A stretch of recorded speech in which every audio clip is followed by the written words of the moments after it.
Good evening, 6টা বাজে। আজকে 15 তারিখ, 15ই ফেব্রুয়ারি। আমি আর সৌরভ বেরোচ্ছি। ও, আমি আর সৌরভ একা নয়, আর একজনও যাচ্ছে, তোমাদের দেখাই। দেখো,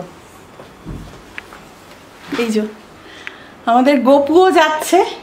তার ব্যাগ কেনা হয়েছে, কিনেছিলাম, তোমরা তো জানো। তো আমাদের সাথে যাচ্ছে। আর আমাদের সৌরভ কটায় ফ্লাইট? 10:30। হ্যাঁ, আমরা দুজনেই রেডি, খুব তাড়াতাড়ি বেরোচ্ছি।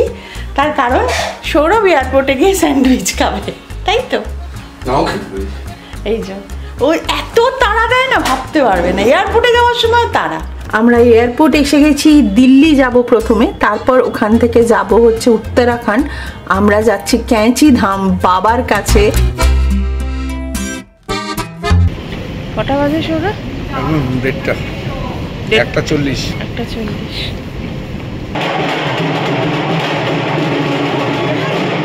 দিল্লি এয়ারপোর্টে বিশাল বাজনা বাজছে, কারণ নতুন বর বউ এসছে। বেশ ভালো লাগলো আমাদের। আমরা দাঁড়িয়ে খানিকক্ষণ দেখি। এখন রাত্রি 2:42 বাজে। আমরা গেস্ট হাউসে চলে এসেছি, দিল্লির গেস্ট হাউস। সকালবেলা তোমাদের ঘুরে দেখাবো, কারণ আমরা ভোর ভোর এখান থেকে বেরিয়ে যাচ্ছি। আমরা যাচ্ছি উত্তরাখণ্ড। দিল্লি গেস্ট হাউসের খাবার দাবার অসাধারণ ছিল। একদম প্লেনই আমরা খেলাম, আলু ফুলকপির তরকারি, রুটি আর ডাল।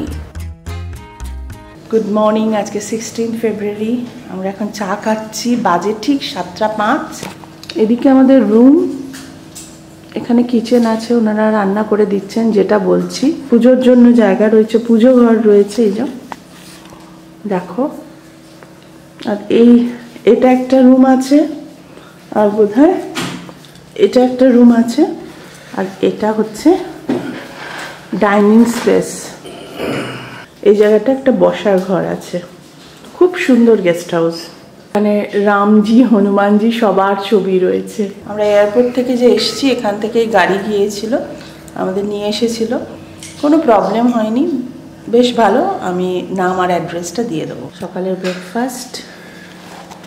সৌরভ যখন আছে, পুরি সবজি তো হবেই। এই যে সবজি। আমরা সকাল 7:30টায় বেরিয়ে পড়েছি। এই যে আমাদের প্রপার্টিটা, যেখানে ছিলাম। দিল্লি থেকে সকাল সকাল বেরিয়ে পড়লাম উত্তরাখণ্ডের দিকে। আর কি যে ভালো লাগছে না, তোমাদের বলে বোঝাতে পারবো না। আমি বাবার কাছে বারবার প্রে করছিলাম, বাবা তোমার ওখানে আমি যেতে চাই, একটু ব্যবস্থা করে দাও। সত্যি বাবা না নিজে থেকে ব্যবস্থা করে দিয়েছে, তোমরা না ভাবতেও পারবে না। যেতে যেতে খিদে পেলো, তখন আমরা মোগাতে দাঁড়ালাম। ওখানকার খাওয়ার দাওয়ার না অসাধারণ ছিল। পাঞ্জাবি ধাবা একটা, দুর্দান্ত ছিল। আলুর পরোটা, তার সাথে প্রচুর রকমের আচার। আমি না অত আচারের নামও জানি না।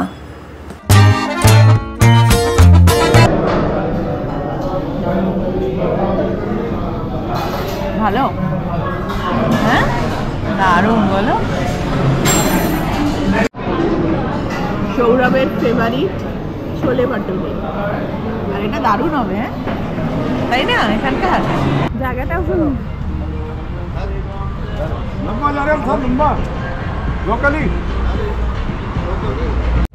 জায়গাটা অসাধারণ, অসাধারণ জায়গাটা। এখানে অনেকে বলছে যারা দিল্লি থেকে পরোটা খেতে চলে আসে। সত্যি খাওয়া দাওয়া দারুণ।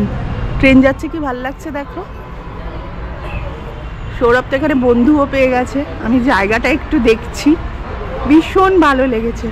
সৌরভ দেখো ওখানে সব গল্প করছে সবার সাথে। ভীষণ ভালো লাগে এরকম।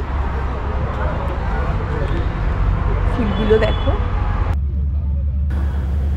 এই জায়গাটা কি অসাধারণ দেখো। আর এই ক্লিপিংসটা হচ্ছে যারা বাইক ভালোবাসো, এই 3টে বাইক দেখো। এনারা দিল্লি থেকে জাস্ট পরোটা খেতে এখানে এসেছে।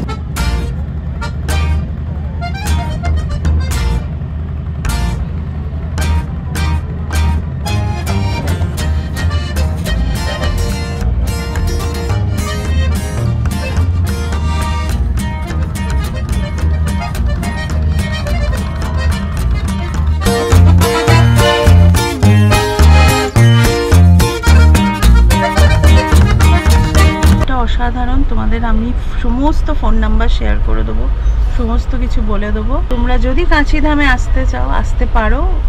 তারপর তো আমরাও যাচ্ছি, সমস্ত তোমাদের জানাবো।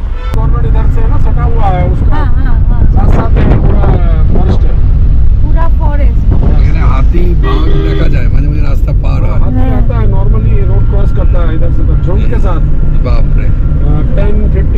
15 ग्रुप में 10, 15, 20 and 26 ऐसा। अच्छा अच्छा बेबी एलिफेंट एंड बड़ा हाथी। बाप रे। আর এখানে প্রচুর হনুমান দেখা যাচ্ছে। ये देखो ना, देखा ना शेर का निशान देखा था आपने?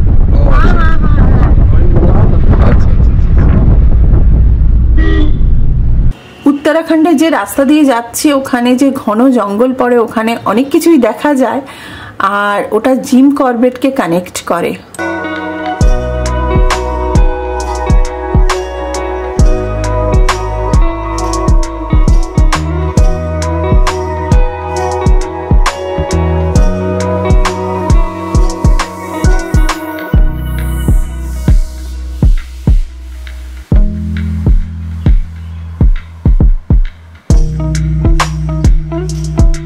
চা খেতে দাঁড়িয়েছি এই যে আর একজনকে দেখে নিয়েছি এই যে তুমি কি খাবে मैडम आ जाओ। हाँ हाँ ठीक है ठीक है।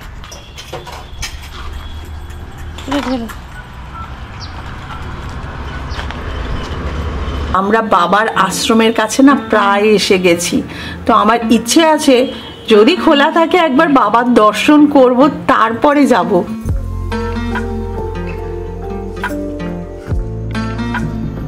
আমরা কাঁচিধামে এসেছি নিমকরলি বাবা আশ্রমে তোমাদের সাথে শেয়ার করছি।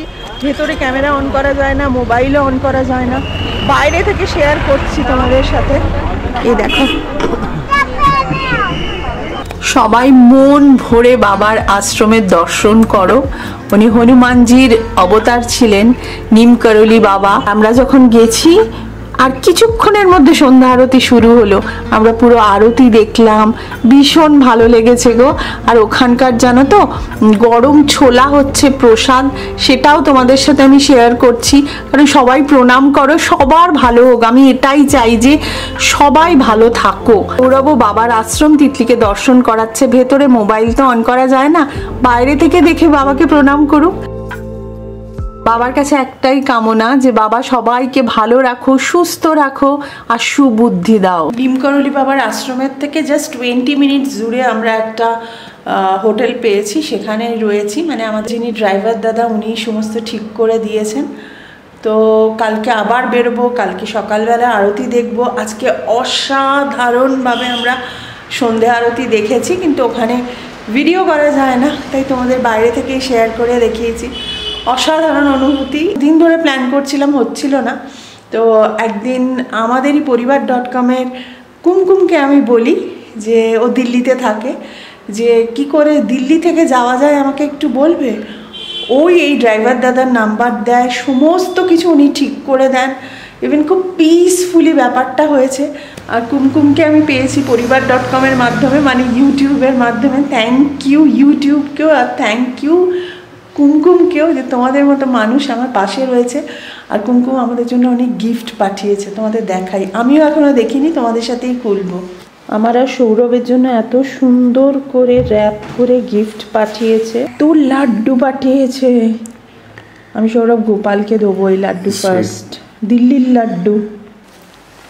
আমার জন্য কি পাঠিয়েছে দেখো, thank you so much.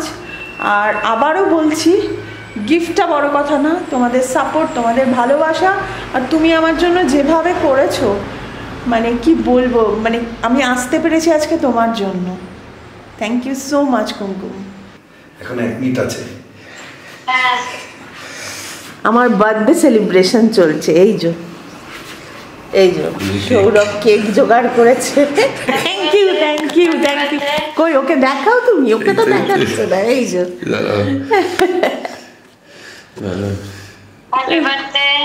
Happy birthday বলো। Thank you thank you thank you thank you. চলো, প্রচন্ড ঠান্ডা লাগছে, প্রচন্ড ঠান্ডা, প্রচন্ড ঠান্ডা। কেকটা কাটো, প্রচন্ড দাঁড়াতে পারছি না, কাঁপছি Titli. Happy birthday to you, happy birthday to you. এই তো কেটে। তোমরা তো জানোই রাত 12টায় আমরা কেক কাটি, বরাবরই কাটি। তো এই ছোট কেকই কাটা হলো, আর এই ছোট ছোট আনন্দগুলো আমার কাছে খুব স্পেশাল।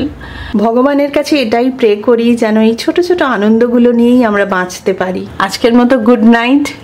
কালকে আরো অনেক কিছু রয়েছে, বাবার মন্দিরে যাব, পুজো দেবো, সব কিছু তোমাদের সাথে শেয়ার করব।